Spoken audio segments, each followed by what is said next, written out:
Hello, good morning. I would like to share with you what I call the tonal house. So, as you can see here, tonality, in my understanding, has grown from not just being a tonal center with a bunch of other notes, but an intricate hierarchy of notes that are either more or less stable. So, let's think of it like a house for a moment. So your bedroom would be the most stable, restful place for you to be. And then you could go and probably take a good nap in the living room sofa, but it's not probably as quiet or as restful as your bedroom. And then the pentatonic scale would be like the yard, the outer portion where you can chill, you can even take a nap there, but it's a little more adventurous. You might see a hummingbird or a hawk. You might have coyotes come nearby, like where I live. So you're probably not going to find it as restful as being inside the house.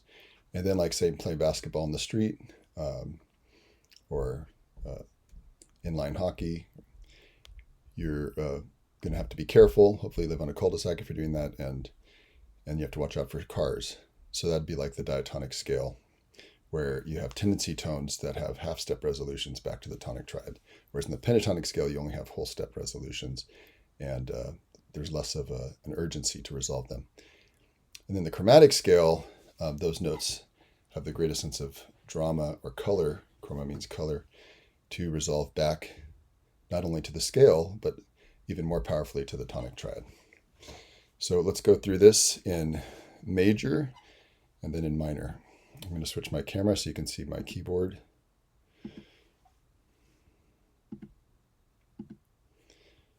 Okay, so let's try it in C major.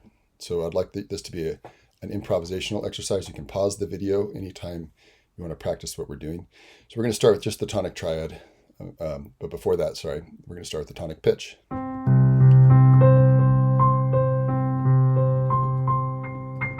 So if you're playing this with your students,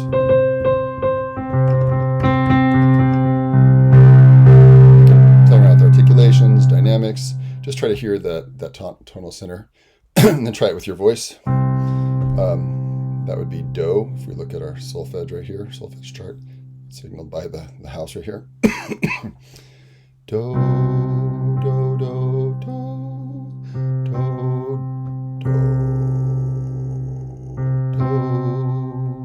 do, do, do. All right, so now we're going to go on to the tonic triad.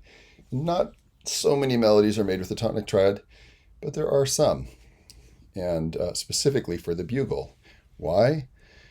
Or maybe any valveless horn relies on the overtone series entirely to get its pitches.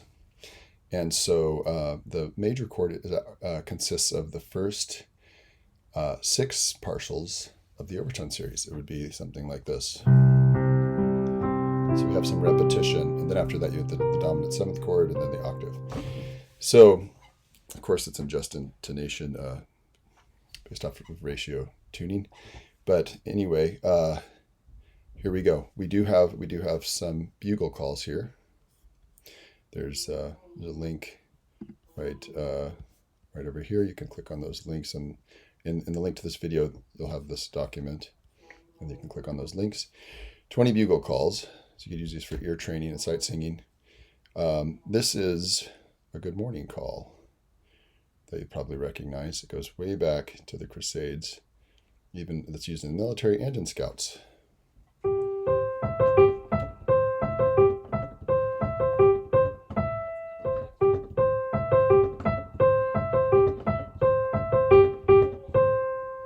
I'll just play that part of it. You may think, well, how many different moods can you get with just a major chord? Quite a few. It's surprising how much rhythm, dynamics, phrasing play into the mood, and not just, like, there's a church call. The other one I want to scroll down to is taps. It was played at my dad's funeral, who served as a medic in the Korean War. So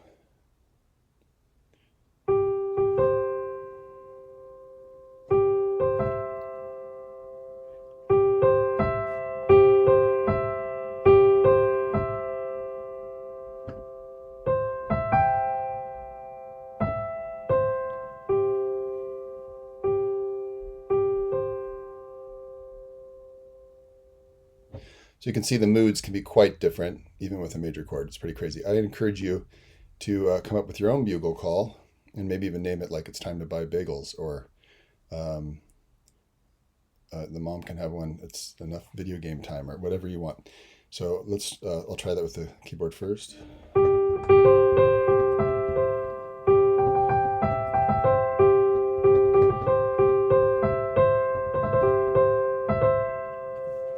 And then we'll try it with our voices, with solfege. Here's the solfege chart.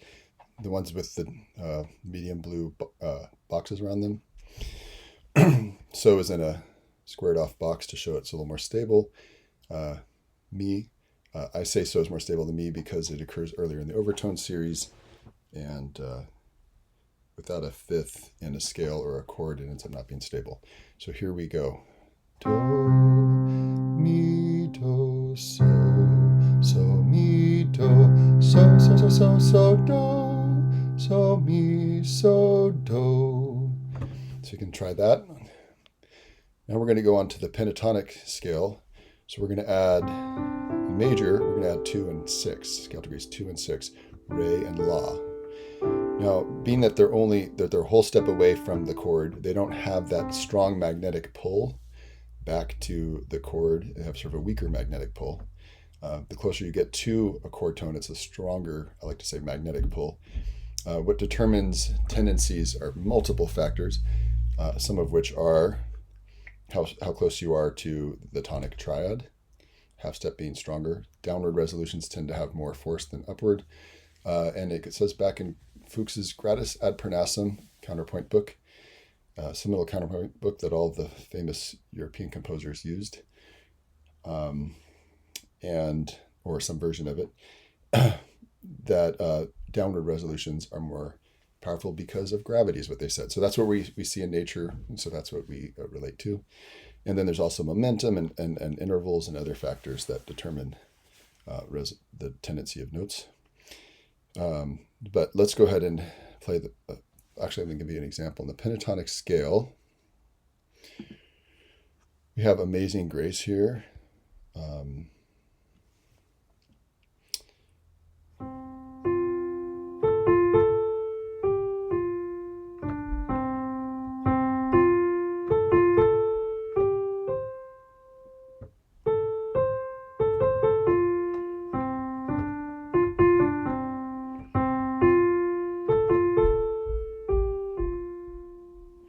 So that's clearly pentatonic. You could play it on just the black keys, which are pentatonic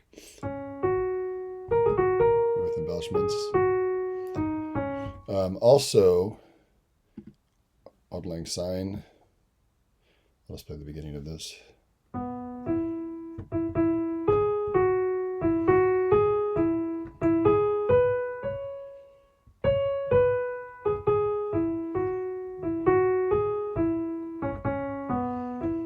What's interesting to me is that pentatonic core, as I like to call it, thinking of different cores of a planet or different degrees of being at center. Some songs will have slight amounts of diatonicism, but still be largely pentatonic. So look out for that in your music. To me, the pentatonic scale sounds more wholesome. There's less drama. But here, check this out. This is how this is normally sung.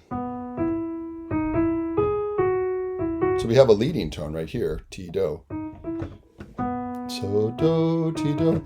And so it has one diatonic note in the whole melody. If you think of Danny Boy, it has a handful of diatonic notes, but a largely pentatonic core.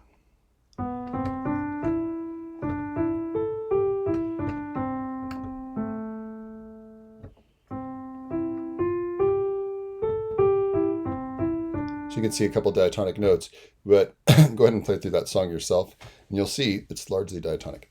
Okay, so we're going to go back to improvising. The pentatonic scale.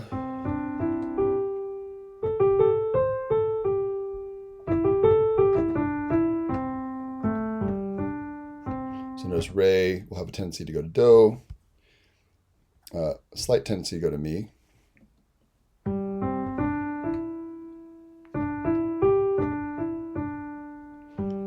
And La will tend to go to So, has gravity and magnetism. And re has that gravity and magnetism to go back to the big magnet do. So try singing this as well. I'd encourage you to have a drone app or just play a root and a fifth. Thirds and equal temperament are about 14/100ths off. And so maybe you want to try to just hear the thirds based off the overtones. Do, so, do, re, mi, re, so, la, so, mi, re, do, la, so, la, so, mi, re, do, so, la, do, so, do. So la will sometimes also have this tendency to go to do. It's pretty far from that big magnet, but it is a big magnet. It does have to overcome what old theorists called gravity. So let's go ahead to the diatonic scale. I don't think I need to give you examples. There's probably billions of diatonic melodies. If you want to do some ear training with triadic melodies and pentatonic melodies, here's some links here. It'll be on this document will be linked in the video. Okay, so diatonic scales. Now we have fa to mi and ti to do. We have the two tendency tones in major, 4 and 7. They create a tritone together. When it was played as a fifth, it used to be called the Devil's Fifth in Musica. But tritone literally means 3 whole steps. So that's not technically the same as a fifth, though within the scale, though we all know that tritone and equal temperament sounds exactly the same. And so the way that would often come about historically would be as a passing tone, or like this. But those are the two tendency tones in major, both a half step from our going up against gravity toward our big magnet, going down toward a more medium sized magnet, or medium small, going with gravity.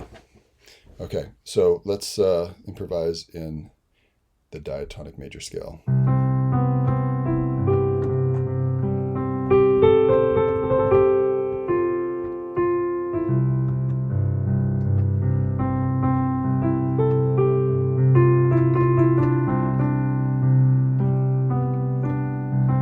I'm just keeping a drone in the left hand, which we're going to do for the voice. Do, ti, do, fa, mi, la, so, re, mi, re, ti, re, do. So try that yourself. Have fun. You can check out this little chart I made. And with different degrees of tension and resolution indicated. Okay, now we're going to explore the minor scale coming from the core. So we'll do C minor. We'll keep it parallel. Or do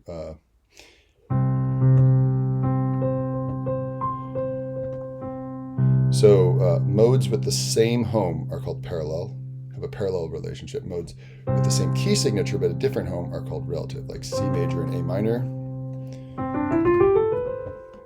Relative. C major and C minor are parallel modes. Okay, so parallel keys. So we're going to start with just do. Do, do, do, do, do, do. Good, now we're going to add the minor triad.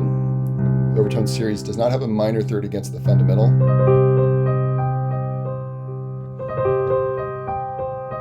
So you don't have a bugle call in minor with the valveless horn.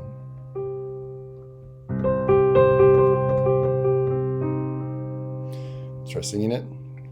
So I would like you to try this on every exercise on your instrument and singing.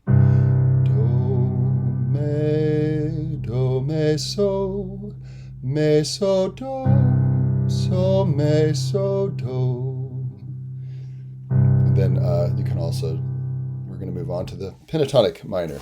So pentatonic minor does not have scale degrees 2 and 6, unless you want the, Hira Joshi Japanese scale, which is beautiful, but has strong half-step tendencies that are not like the normal pentatonic scale. So what makes a scale pentatonic other than having 5 notes? If you stack, if you look right here, stack, I'll try it and see. If you stack perfect fifths, 5 perfect fifths, and you put them all into one octave, that's the pentatonic scale. Who discovered this? Well, Pythagoras was walking by a metalsmith shop and heard some perfect intervals and didn't know what was happening and how they were creating music. He went in and discovered there was a ratio proportion, like might be one anvil was twice as big as another or 50% bigger. So they had octaves and perfect fifths. And so he understood the ratio foundation of intervals. He's the same guy who discovered a squared plus b squared equals c squared. Some Chinese mathematicians discovered the same thing and also came up with a pentatonic scale. Scales based off of fifths. Why not octaves? Just get one note. So let's go ahead to diatonic improvisation and in minor. Sorry, pentatonic in minor. Sorry, go to the Hirojoshi scale. So what we have, let's go up here. We have scale degree 4. We're going to add 4 and 7. The 2 notes that were tendency tones in major are now the ones that make it pentatonic in minor.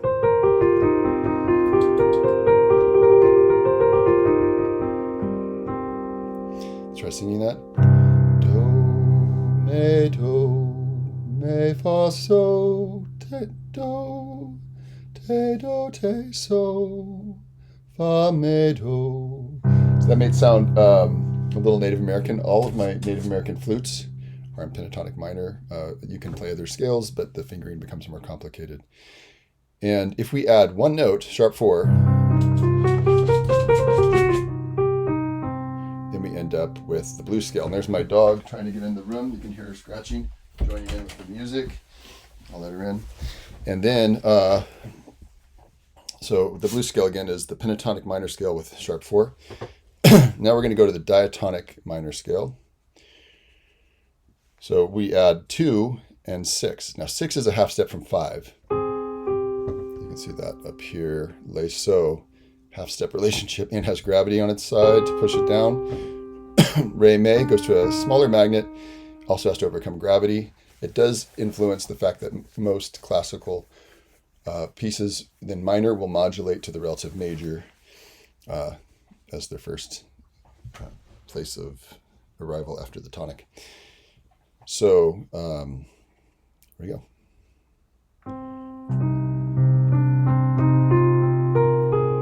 Notice that dramatic tendency from Leso.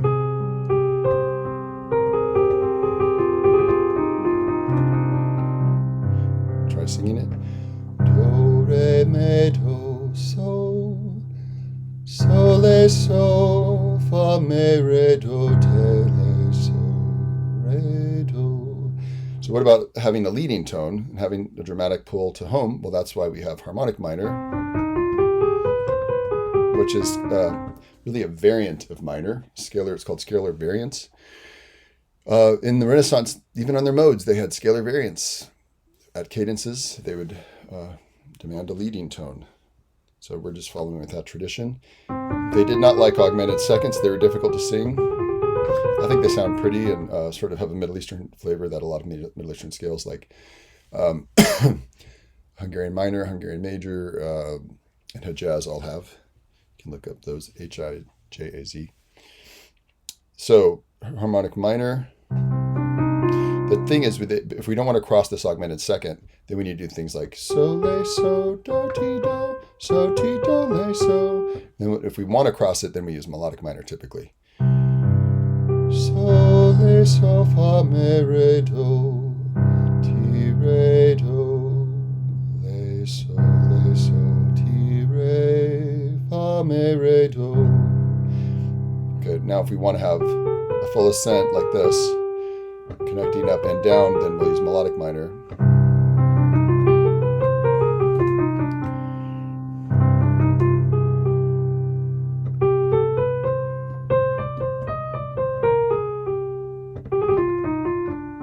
Do, re,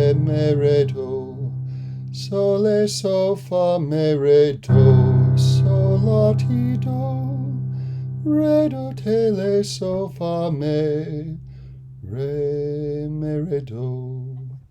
So there we have it. I look forward to seeing you or you seeing me. Please leave comments on some other videos, which we're going to go over how this same concept applies to the 7 modes. And thank you so much for listening. And then I'm going to use that as a springboard into chromaticism, because once you have the different modes, you have all sorts of different half-step resolutions like Ra, Do, Fi, So, and and then we can use those within chromaticism along with chromatic passing and neighbor tones. Thank you so much. It was a pleasure to serve you through music. And God bless you. Have a great day.